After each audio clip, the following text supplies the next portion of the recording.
আমি যেই জায়গায় দাঁড়িয়ে কথা বলছি, এইভাবে আপনাদের আমরোডে এসে অনেক নেতারা অতীতে কথা বলেছে। আমি দেখেছি তারা বারবার যেভাবে আশ্বাস দিয়েছে, আশ্বাস দেওয়া মানুষগুলোর কাছে এই দেশের মেহনতি মানুষগুলো বারবার বিশ্বাস হারিয়েছে। এই জন্য আমি আপনাদেরকে আশ্বাস দিতে চাই না, আমি শুধু এতটুকু বলতে চাই, যেহেতু আমি ইসলামী মূল্যবোধে ইসলামী একটি আদর্শ হৃদয়ে ধারণ করি, আমার কথার সাথে অন্তরে যদি মিল না থাকে তাহলে আমি আদর্শ মানুষ হতে পারবো না। আমি কথা দিয়ে গেলাম আমরোডবাসী, চুনারগঞ্জবাসী, আজকে যারা বলেছেন যে ওনার বাড়ি ব্রাহ্মণবাড়িয়া, এখানে এসে তিনি কি করবেন, আমি দায়িত্বহীন কণ্ঠে খোলা আকাশের নিচে আল্লাহকে সাক্ষী রেখে আমি এতটুকু বলতে চাই, ইনসাফের ভিত্তিতে, মানবতার ভিত্তিতে এই চুনারগঞ্জ মাধবপুরবাসীর কাছে আল্লাহ যদি আমাকে কবুল করে, রাষ্ট্রতন্ত্রের জায়গা থেকে যত ধরনের বাজেটগুলো আছে, এই বাজেটগুলো সুষম বন্টন নীতির আলোকে এই চুনারগঞ্জ মাধবপুরবাসীর জন্য এমন উন্নয়ন আমি করে দিয়ে যাব, আপনারাই যেন বলেন যে বিগত দিনে 55 বছরে এত উন্নয়ন কেউ করতে পারে না। হয় এই মামলা বাণিজ্য বন্ধ করতে হবে, মানুষের অধিকারকে ফিরিয়ে দিতে হবে, মানুষের জীবনযাত্রার মানকে উন্নত করতে হবে। এই জন্য আমি আবারও বলতে চাই, আমি এখানে দাঁড়িয়ে বলছি, যদি আপনাদের সমর্থন, আপনাদের ভালোবাসায় যদি মোমবাতির প্রতীকে ইনশাআল্লাহ আল্লাহ পাকের দয়ার বরকতে আমি যদি বিজয় হতে পারি, অযথা বিনা কারণে বিনা অন্যায়ে যারা জেল খাটছে ইনশাআল্লাহ তাদের পক্ষ হয়ে আমি কথা বলবো। আমি মনে করি এভাবে দেশ চলতে পারে না। মাজারকে সুরক্ষা করতে হবে, মাদ্রাসাকে সুরক্ষা করতে হবে, মন্দির সুরক্ষা করতে হবে, ব্যবসায়ীদের ব্যবসায় নিরাপত্তা দিতে হবে, ধর্ম বর্ণ সকল মানুষের শান্তি প্রতিষ্ঠায় সকলকে ঐক্যবদ্ধ সিদ্ধান্ত নিতে হবে।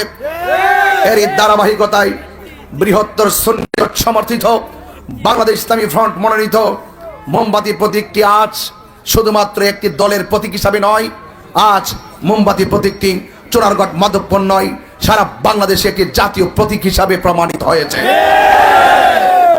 যেখানে চেয়ার মার্কা আছে সেখানে চেয়ার মার্কায় নির্বাচন চলছে, বৃহত্তর সুন্নি জোটের মার্কা। যেখানে একতারা আছে সেখানে একতারাই নির্বাচন চলছে, সেখানে একতারে ভোট হবে। যেহেতু চুনারগঞ্জ মাধবপুর মোমবাতি প্রতীকে নির্বাচন করছি, সেখানে আজ আমরা সুন্নিরা ঐক্যবদ্ধ, আজ দেশের শান্তিপ্রিয় জনতা ঐক্যবদ্ধ। কাল আমি স্রেফ এই চুনারগঞ্জ মাধবপুর আত্মপ্রকাশ করেছি।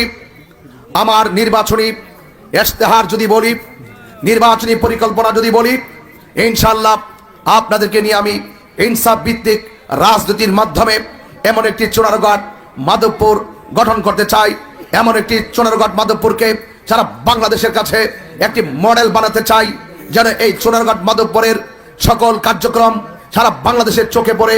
আমি শুধু দায়িত্বহীন কণ্ঠে এতটুকুই বলবো, আপনার দল আপনি করবেন, আমার দল আমি করব, এবং আপনার প্রচারণা আপনি করবেন, আমার প্রচারণা আমি করব।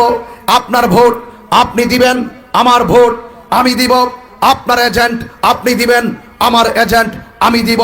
নির্বাচনকে কেন্দ্র করে জনগণের মধ্যে যে একটি আকাঙ্ক্ষা তৈরি হয়েছে, সেই আকাঙ্ক্ষার প্রতিফলন ঘটাতে আজ এলাকায় এলাকায় রন্ধ্রে রন্ধ্রে নির্বাচনী যে রুট ম্যাপ প্রস্তুত হয়েছে, আপনার কোনো কথায়, আপনার কোনো আচরণে, আপনার কোনো হুমকিতে, আপনার কোনো মামলা বাণিজ্য যদি সেই মানুষ জনগণের আকাঙ্ক্ষার নির্বাচনী রুট ম্যাপটি ব্যাহত হয়, তাহলে জনগণের আকাঙ্ক্ষা বিনষ্ট হবে। জনগণের আকাঙ্ক্ষা যেন বিনষ্ট না হয়, আসুন কাঁধে কাঁধ রাখুন, হাতে হাত রাখুন, সকলে ঐক্যবদ্ধ হবে। একটি রাষ্ট্র সুন্দর সমাজ গঠন করতে আমরা সকলে ঐক্যবদ্ধ হবে, সবাই সবাইকে সহযোগিতা করি, যার যার কাজ করতে থাকুন। ইনশাআল্লাহ আপনার ভোট আপনি দিবেন, আরেকজনের ভোট আরেকজন দিবে, কে জমিনের প্রতিনিধি হবে সেটা ফয়সালা আমার আল্লাহ করবেন। কথা বলেন ঠিক কিনা? আমার ভাইয়েরা,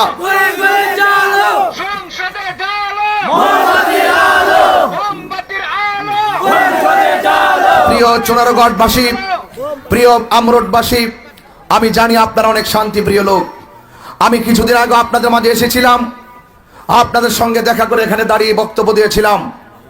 আজকের এই জনসমুদ্র থেকে সারা দেশবাসীর কাছে আমি একটি মেসেজ দিতে চাই। নির্বাচন কমিশনকে দায়িত্বহীন কণ্ঠে বলতে চাই, প্রশাসনকে বলতে চাই,